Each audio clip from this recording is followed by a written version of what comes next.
I want to switch over to central bank digital currencies. Obviously, a hot topic. We see a lot of scary tales being propagated on social media that governments are going to be getting ready to release a central bank digital currency. Perhaps they're setting up a collapse of the system. Perhaps what's happening, for example, in the US with the debt based system is no accident.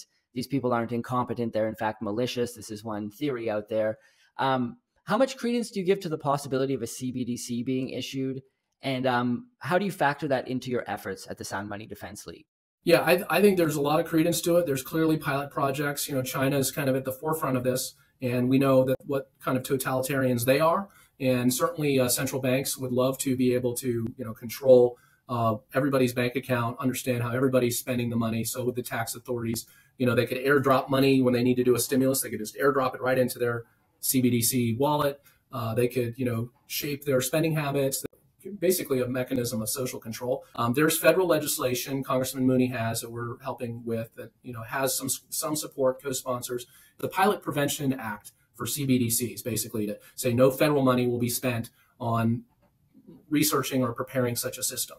I know that President Trump or former President Trump has come out and said that he would support a ban on CBDCs. I think it's a real thing. I think it'll take a lot of time.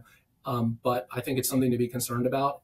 And at the state level, there are 3 states, I should say, that have taken or are taking action in their state to basically say we will not recognize a CBDC in our state. Florida did that via executive order. Governor DeSantis. Nebraska has a bill right now that also exempts the capital gains tax that we're working on that includes that component.